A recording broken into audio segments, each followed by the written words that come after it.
আমরা যদি বীজ বপন করে যেতে পারি, আরো তরুণ প্রজন্ম এটার ফল ভোগ করবে। আমরা সিনিয়র হয়ে গেছি। কতটা অসহায় হলে একজন শিক্ষক ঈদুল ফিতরের দিন সন্তান এবং স্ত্রী অন্যান্য পরিবারের সদস্যদের রেখে প্রেস ক্লাবে আসতে পারে। বাংলাদেশের কোনো বস্তিতেও 1000 টাকা বাড়ি ভাড়া দিয়ে থাকা সম্ভব নয়।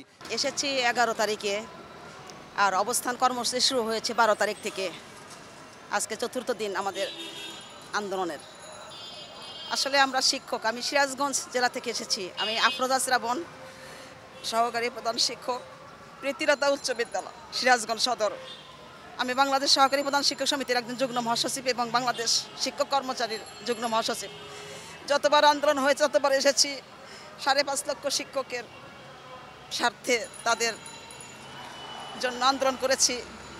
2018 সনে আন্দোলন করেছি, 2023, 24, 18 সনে ছিলাম 20 দিন, তারপরে 22 দিন ছিলাম। এবছর এসেছি।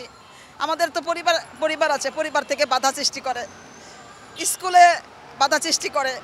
শিক্ষকদের স্বার্থে এসেছি যে আমরা যদি বীজ বপন করে যেতে পারি, আরও তরুণ প্রজন্ম এটার ফল ভোগ করবে। আমরা সিনিয়র হয়ে গেছি, তারপরে আমাদের আন্দোলনটা রক্তে মিশে গিয়েছে।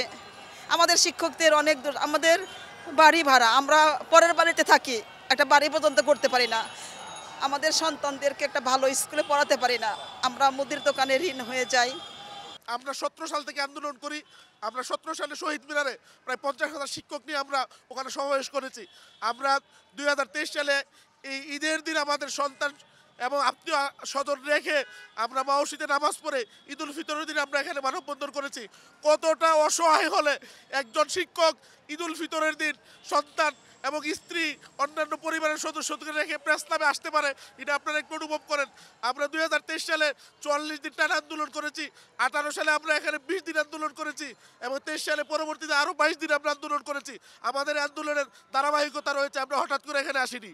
ঈদুল ফিতরের আগে শতভাগ উৎসব ভাতার প্রজ্ঞাপন দিতে হবে এবং আমাদের বাড়ি ভাড়া সরকার কতটুকু বাড়াবে এবং মেডিকেল ভাড়া কতটুকু বাড়াবে এটার সুস্পষ্ট ঘোষণা দিতে হবে। যদি না দেয় আমরা রমজানের আগে যাবো না, এখানে আমরা ঈদুল ফিতরের নামাজ পড়ে এখান থেকে যাবো, এর আগে যাবো না আমরা। সরকার আমাদেরকে 25% উৎসব ভাতা দেয়। এই 25% উৎসব ভাতায় একজন শিক্ষক 3000 থেকে 3500 টাকা উৎসব ভাতা পায়। এই 3500 টাকা দিয়ে রোজার ঈদ এবং কুরবানির ঈদে কোনোভাবেই একটা পরিবারের পক্ষে উৎসব পালন করা সম্ভব নয়। তাছাড়া 1000 টাকা বাড়ি ভাড়া দেয়। এই 1000 টাকা দিয়ে বাংলাদেশের কোনো বস্তিতেও 1000 টাকা বাড়ি ভাড়া দিয়ে থাকা সম্ভব নয়। পাশাপাশি 500 টাকা চিকিৎসা ভাতা দেয়। এই চিকিৎসা ভাতা দিয়েও কিন্তু আমরা ডাক্তার দেখিয়ে আমাদের চিকিৎসা নেওয়া সম্ভব নয়। আমরা দীর্ঘদিন ধরে বঞ্চিত আছি।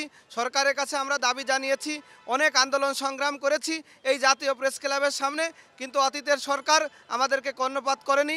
এখনও আমরা আমাদের এই শতভাগ উৎসব ভাতা এবং সরকারি নিয়মে বাড়ি ভাড়া এবং চিকিৎসা ভাতার দাবিতে এই জাতীয় প্রেস ক্লাবের সামনে আমরা লাগাতার অবস্থান কর্মসূচি চালিয়ে যাচ্ছি, যতক্ষণ পর্যন্ত সরকারের পক্ষ থেকে সুস্পষ্ট ঘোষণা এই প্রেস ক্লাবে না আসবে ততক্ষণ পর্যন্ত আমরা আমাদের আন্দোলন চালিয়ে যাব।